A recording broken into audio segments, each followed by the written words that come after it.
চেয়েছি একটা অধিকার, একটা সুযোগ। এই সুযোগ যদি আমাদেরকে না দেওয়া হয় তাহলে এই দেশের মানুষের জন্য, এই শিক্ষার্থী আসবে সকলের জন্য এটা হবে মানে বৈষম্য, সকলে বৈষম্যের শিকার হবে। এই বৈষম্যের অবসান ঘটিয়ে আমরা এক নতুন বাংলা করতে চাচ্ছি এবং আপনার সকল সহযোগিতা কামনা করছি। আমরা চেষ্টা করছি যে আমাদের শিক্ষিতা অবশ্যই আমাদের সহযোগিতা করবেন এবং ঢাকা বিশ্ববিদ্যালয়ের শিক্ষার্থী আছে সকলে এই যুক্তিসঙ্গত বিষয়ের প্রতি অবশ্যই অবগত আসেন এবং আমাদের পাশে থাকবেন ইনশাআল্লাহ। আমাদের জয় হবে ইনশাআল্লাহ। আর হচ্ছে আমরা এক্ষুনি ঢাকা বিশ্ববিদ্যালয়ের কাছে স্মারকলিপি জমা দিতে যাবো এবং কালকে আমাদের অবশ্যই কিছু সময় দিতে হবে। আমরা চেষ্টা করবো যত স্বল্প সময়ের মধ্যে এই কার্যক্রম শুরু করা যায় আমরা সেটা করবো এবং সেটার ভিত্তিতে তাদের সিদ্ধান্তের ভিত্তিতে আমরা হচ্ছে আমাদের পরবর্তী কার্যক্রম ঘোষণা করবো। এই কাছে যাবো। ধন্যবাদ। আমরা জানি যে আমাদের যে স্বাধীনতা বিশ্ববিদ্যালয় রয়েছে, যেমন Jahangir university, Chittagong university, Rajshahi university, বিশ্বভুক্ত সকল বিশ্ববিদ্যালয় সেখানে ভর্তি পেতে সুযোগ হয়েছে এবং ঢাকা ইউনিভার্সিটি শিশু লক্ষ্য থেকে সেখানে ভর্তি পেতে সুযোগ ছিল, কিন্তু এই 14-15 সেশনের পর থেকে তা বাতিল দেওয়া হয়, যা একটা বৈষম্য ছাত্রদের উপরে। আমাদের ছোটবেলা থেকে শেখানো হয়েছে একবার না করে 150 বার, তাহলে কেন একবার চিন্তা হচ্ছে আমাদেরকে?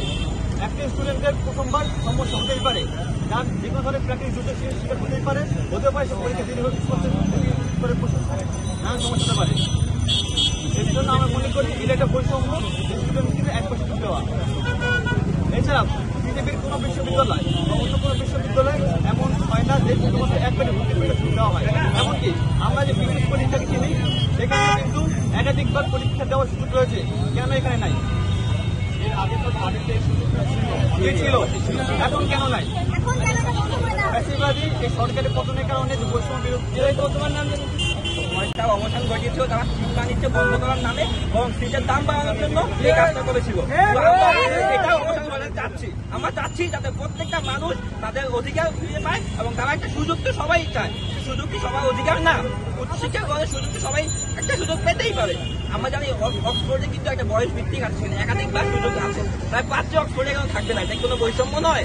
আমরা এই বৈষম্য অবসান ঘটাতে চাচ্ছি এবং এই প্রতিবন্ধকতা অবসান ঘটিয়ে আমরা নতুন সোনার বাংলা গঠন করতে চাচ্ছি। সুযোগটা আবার পুনরায় চালুর জন্য এখানে এসেছি আজকে, যেহেতু এটা 2014-15 সাল থেকে আমাদের 27তম উপাচার্য তার আমল থেকে এটা বন্ধ করে দেওয়া হয়েছে এবং বিভিন্ন অযৌক্তিক কারণ দেখিয়ে আমাদের এই ভর্তির সুযোগটা তারা বাতিল করে দেয়। তারপর আমাদের অনেক সিনিয়র এখানে তারা আন্দোলন করে, কিন্তু আমাদের এই আন্দোলন যৌক্তিকতা থাকা সত্ত্বেও তারা আমাদের আন্দোলনটাকে ফ্যাসিবাদী সরকারের প্রেক্ষিতে, তাদের হয়তো কোনো এখানে হাত রয়েছে, সে প্রেক্ষিতে তারা আমাদের এই দাবিটাকে তুলে ধরে না। তারপর তারা আমাদের দাবিটাকে অযৌক্তিক বলে তারা এখনো পর্যন্ত এটা নিয়ে উপহাস করতে থাকে। তাই আমরা চাচ্ছি এই উপহাসটা বন্ধ করে, যেহেতু ফ্যাসিবাদী সরকারের নিরসন ঘটেছে, এখন আমরাও চাই ফ্যাসিবাদের বৈষম্যটা আমরা নিরসন করতে। আমরা এই বিষয়ে অবগত হয়েছি যে বিদেশেও আমাদের অনেক বড় বড় বিশ্ববিদ্যালয় সেকেন্ড টাইম রয়েছে। শুধু সেকেন্ড টাইম বলে কিছু নাই, তারা বয়স ভিত্তিতে আমাদের বিভিন্ন ক্ষেত্রে আমাদের ভর্তির পরীক্ষার সুযোগ করে দেয়, কিন্তু আমাদের ঢাকা বিশ্ববিদ্যালয় শুধু আমাদেরকে একবার ভর্তি পরীক্ষার সুযোগ দেয়। এটা কি কোনো ক্ষেত্রে আপনাদের মনে হয় না এটা বৈষম্যের শামিল নয়? অবশ্যই এটা বৈষম্যের শামিল। তো আমরা এই বৈষম্যের বিরুদ্ধে লড়াই করতে চাই। যেহেতু বৈষম্যের বিরুদ্ধে লড়াই করে আমরা দেশকে স্বাধীন করেছি, 15 দিন আমরা দেশকে স্বাধীন করেছি, তাহলে আমরা কেন এই বৈষম্যের শিকার হবে ঢাকা বিশ্ববিদ্যালয় থেকে? ঢাকা বিশ্ববিদ্যালয় কেন বৈষম্য এখনো রেখে দিয়েছে? যেখানে ঢাকা বিশ্ববিদ্যালয় থেকে শুরু হয়েছে বৈষম্য নিরসন, সেখানে কেন ঢাকা বিশ্ববিদ্যালয় বৈষম্য থাকবে? আমাদের সেটার উত্তর আগে দিতে হবে। আমরা চাই আর আমাদেরকে বিভিন্নভাবে অযৌক্তিক কিছু কারণ দেওয়া হয়েছে, যেমন এক প্রশ্ন ফাঁসটা মূলত ঢাবি প্রশাসনের উপর দায়ভার দেওয়া যায়, কারণ আমরা প্রশ্ন ফাঁসের রিপোর্টে তারা আমাদের উপর দিতে পারে না, কারণ প্রশ্নটা তারা দেয়, তারা বিভিন্ন জায়গায় প্রকাশ করে, তাহলে কেন তাদের নিজেদের দোষ কেন আমাদের উপর চাপিয়ে দেবে? তারপর সিট আসনের বিষয়টা, সিট ফাঁকার বিষয়টা, তারা এটা চাইলে সুন্দর করে বিশেষভাবে পর্যালোচনা করে এটা একটা ব্যবস্থা নিয়ে আমাদেরকে দ্বিতীয়বার ভর্তি পরীক্ষার সুযোগ দিতে পারে, কিন্তু তারা সেই ভর্তি পরীক্ষাটা সুযোগ আমাদের দিচ্ছে না।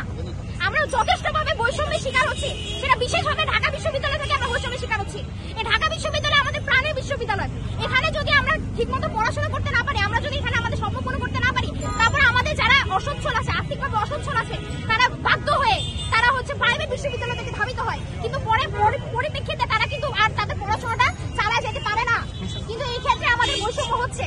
তাই এর বিরুদ্ধে আমরা আজকে দাঁড়িয়েছি এবং আমরা অবশ্যই ভিসির নিকট আজকে স্মারকলিপি জমা দিব এবং তারপর আমরা ডিসিকে সময় দিব, তারপরে তারা যদি আমাদেরকে কোনো পজিটিভ ফিডব্যাক না দেয়, তারপর আমরা এর পরিপ্রেক্ষিতে কিছু অবস্থান কর্মসূচি গ্রহণ করব। তার প্রেক্ষিতে আপনারা পরবর্তীতে সমস্ত কিছু জানতে পারবেন। থ্যাংক ইউ, ধন্যবাদ।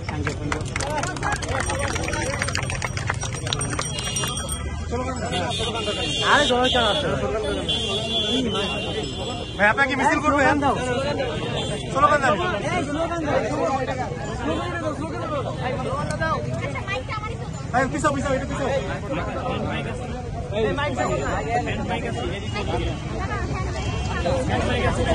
হ্যাঁ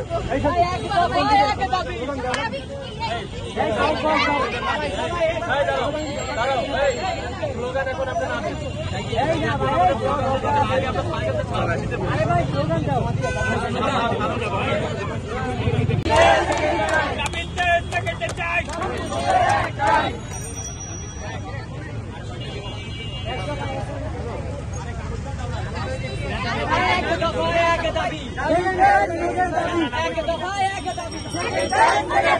আমার সোনার বাংলায়, আমার সোনার বাংলায়, আমার সোনার বাংলায় সংগ্রাম, আপোষ না সংগ্রাম, আপোষ না সংগ্রাম, আমার সোনার বাংলায়, আমার সোনার বাংলায় এক দফায় এক দাবি, এক দফায় এক দাবি, এক দফায় এক দাবি।